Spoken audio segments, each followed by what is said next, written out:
आपल्या परिसरातील ताज्या घडामोडी व अपडेट पाहण्यासाठी MJ न्यूजला सबस्क्राइब करा आणि बाजूला असलेले बेल आयकॉनवर प्रेस करा। सदैव ताज्या बातम्यांसह जुळून रहा MJ न्यूज सोबत। नमस्कार, आपण बघत आहोत MJ न्यूज। जाणून घेऊ परिसरातील व राजकीय घडामोडी। मी आपल्यासोबत दादाराव वाघ। जळगाव जिल्ह्यातील राजकारण सध्या तापलेले दिसून येत असून येणाऱ्या विधानसभा निवडणुकीत याचे चित्र वेगळे बघायला मिळणार असे दिसून येत आहे। जळगाव जिल्ह्यातील एकनाथ खडसे विरुद्ध गिरीश महाजन राजकारण तापलेले असताना आता मुक्ताईनगरचे आमदार चंद्रकांत पाटील यांनी देखील एकनाथ खडसे यांच्यावर टीका केल्याने खडसे विरुद्ध गिरीश महाजन चंद्रकांत पाटील असे चित्र बघायला मिळत आहे। जामनेर येथील दिलीप खोडपे हे भाजपा पक्षातून शरद पवार गटात राष्ट्रवादी पक्षात प्रवेश केला। त्या पक्ष प्रवेशावेळी सभेत एकनाथ खडसे यांनी मंत्री गिरीश महाजन यांच्यावर टीका केली। त्यावर मंत्री गिरीश महाजन यांनी देखील प्रत्युत्तर दिले। नात्याभाऊ काही कालखंडासाठी भाजपकडे का वळला, भाजपकडून का गेला नाही, परत राष्ट्रवादीकडे का आला? मी राष्ट्रवादी कधीही सोडलेली नव्हती।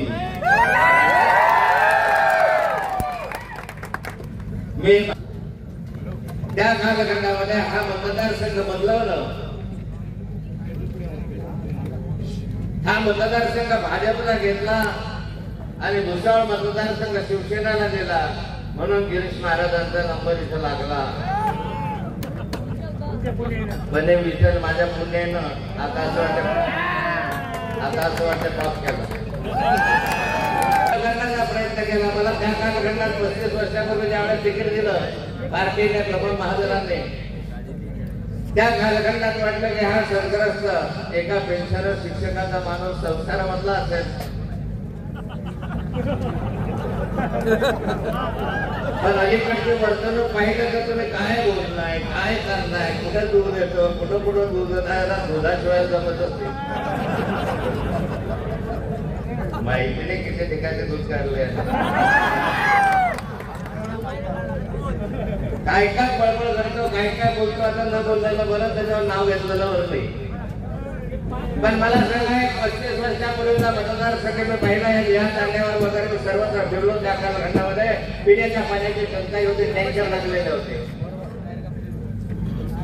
आज या मतदारसंघामध्ये साऱ्या ठिकाणी जर पाहिलं तर जयंतराव 16 MITM इथे बांधून पूर्ण केले, 16 कोणी काढला, पूर्ण टेंडर कोणी काढला। मग आज जे जामनेर तालुका सुजला भुजबला दिसतो आहे त्याचं मूळ श्रेय कुणाचं आहे? जर सरकार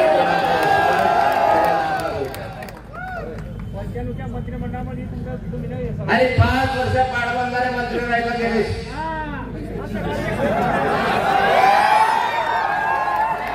काय केलं? अरे मोईगाव धरण 2,64 लाखाचं जयंतराव,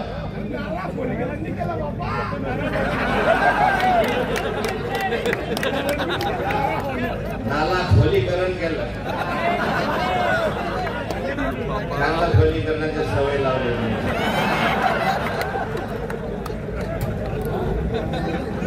एक धरण 2,64 लाखाचं आणि त्याचा खर्च आला 46 कोटी। 46 कोटी का खर्च आला? कारण जमिनी घेतल्या यांनी, भूसंपादन केलं यांनी मंत्री झाल्यावर, आणि एका व्यक्तीने 15 कोटी रुपये या ठिकाणी घेतले। 15 कोटी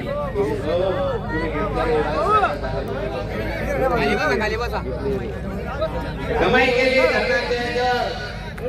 तुम्ही उदाहरण राहिला, पण खऱ्या अर्थानं तुमच्या जीवनामध्ये क्रांती आणण्याचं काम आमच्या कालखंडामध्ये झालं, मी केलं त्या काळात। आणि आज अशी स्थिती आहे आपल्या जामनेर तालुक्याची, रस्ते पाहिले, रस्ते नाही। अरे साधे काल पाहिलं तर पंचायत समितीमध्ये मुतारी बंद, कुलूप लागले, कुलूप तुलवलं का? कुलूप लावलं। ग्राम विकास मंत्री या देशात राज्याचे ग्राम विकास मंत्री आणि त्यांच्या म्हणजे पंचायत समितीला लागलेला कुलूप। वारे वा, ग्राम विकास मंत्री लक्ष आहे कुठे?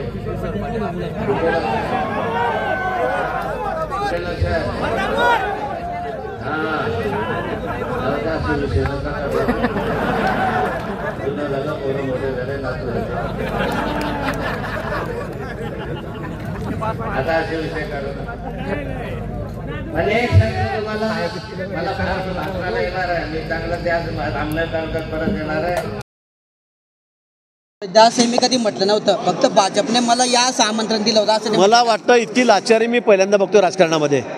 आणि इकडे स्वतःला मोठा समजणाऱ्या नेत्याची लाचारी ही इतकी झालेली आहे. आता तुमच्या समोरच ते मला त्याला सांगतायत, बाईट देत आहेत की मी त्यांना विनंती केली, मी त्यांना गेलो पण ते मला घेतच नाही, मी तिथे फोटोही काढले, माझा प्रवेशही झाला पण ते मला येऊ देत नाही. म्हणजे किती लाजिरवाणा हा विषय असेल मला वाटतं. आणि मला त्यांची कीव यायला लागलेली आता. कारण आपण काय बोलतोय रोज, काय स्टेटमेंट देतोय. एकीकडे म्हणता मी भाजपचा प्रचार केला, एकीकडे आमदार ते राष्ट्रवादीचे आहेत. मला वाटतं पारोळ्याचे आमचे माजी मंत्री काय त्यांचं नाव सतीश अण्णा, त्यांनी त्यांना चांगली सुनावली की बाबा पोरगी आली की पोरीचं काम करायचं, सून आली की सुनेचं काम करायचं, इकडे बी आमदार तिकडे बी आमदार, मी बी म्हणणार. म्हणजे माझ्या घरामध्ये सगळी पदं पाहिजे. त्यांची कमाल किती आहे, दुसरीकडे कोणीच नको, सगळ्या पक्षामध्ये आम्ही पाहिजे, सगळ्या पक्षाची पदही माझीच पाहिजे, ही भूमिका त्यांची त्या ठिकाणी आहे. मला वाटतं आता ते लोकांना कळायला लागलेलं आहे. त्यांनी काही बडबड केली आणि किती अश्लील बडबड केली तर माझ्या मतदारसंघामध्ये लोकांचा विश्वास माझ्यावर आहे. मी कामावर मोठा आहे, मी रात्रंदिवस काम करतो, लोकांच्या सुखदुःखाचा वाटेकरी. आमचे सगळे कार्यकर्ते रात्रंदिवस तुम्ही बघता, जळगाव असेल, मुंबई असेल, पुणे असेल, नाशिक असेल, रुग्णांची आम्ही केवढी मोठी आरोग्य सेवा त्या ठिकाणी देतोय. त्यांना म्हणा की 2 लोकांना घेऊन गेले का, बोंब पडली का म्हणा तुमची मुक्तानगरमधून पेशंटना न्यायची का त्यांना मदत करायची. त्यांनी सांगावं मला, एखादा माणूस ठेवला आहे का मुंबईमध्ये जळगावमध्ये कोणाला मदत करायला.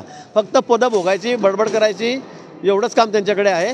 आता ते उघडे पडलेले आहेत आणि म्हणून धडाधड पडत आहेत. पण पडल्यामुळे त्यांचं मानसिक संतुलन थोडं बिघडलेलं आहे. इथून वाह्यासारखं काही बोलायचं, अश्लील बोलायचं असेल तर मला इतकं बोलता येईल की मग त्यांना पळता मुश्किल होईल, पण माझी ती संस्कृती नाही, माझ्या पक्षाची ती संस्कृती नाही आहे.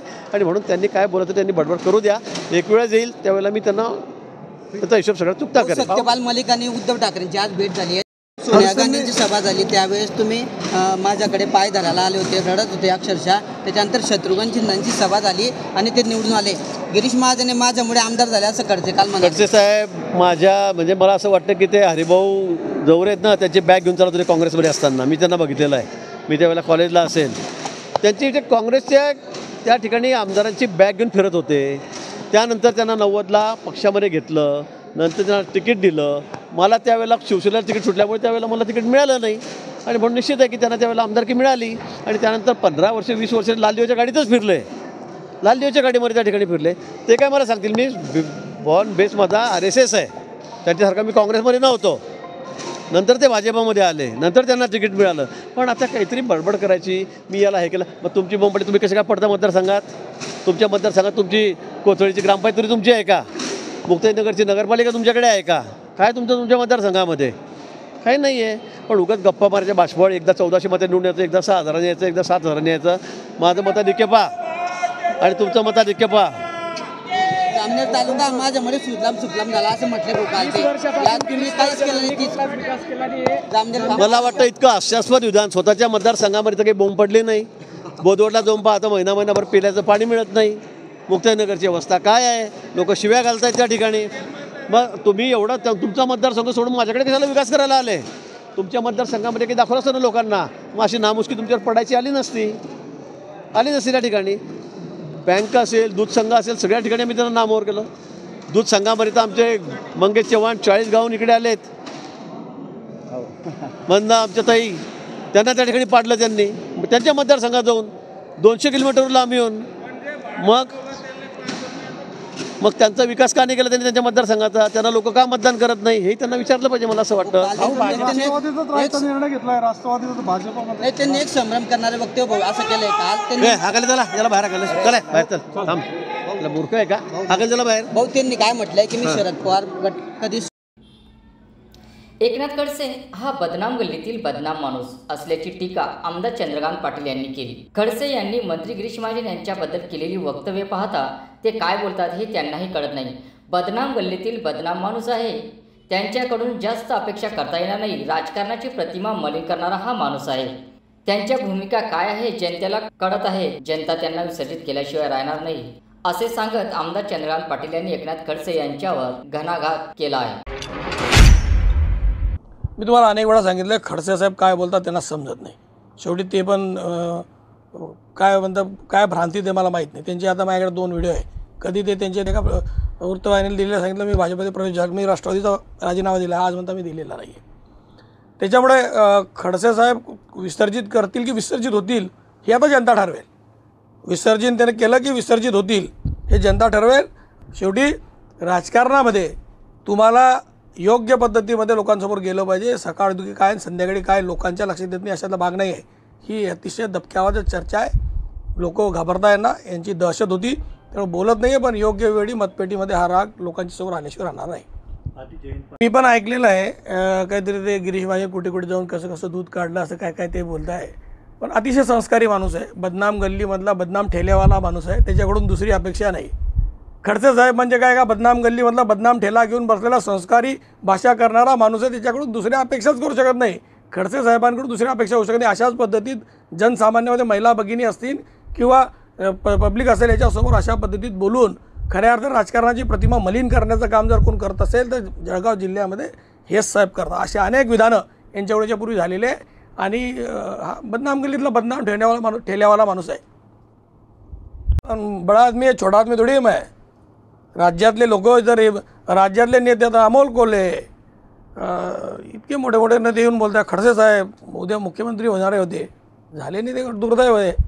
पण ते रोज माझ्यावर बोलत आहे. त्यांना तर मी संताची धनाची सारखा दिसतो. उठले बी तर उठून आला का तो असं झालं आहे. त्यांना दिसतोय का तो इकडे असे घाबरले ते मला. आणि असं मला चांगलं वाटतं. उलट मी खुश असतो. असा नेता घाबरला तर चांगलं वाटतं. घाबरलेला माणूस आहे म्हणून तो असं करतो आहे. फोबिया झाला आहे. इलाजाची गरज आहे. काल ते आणखी अनेक गोष्टी आहे हळूहळू.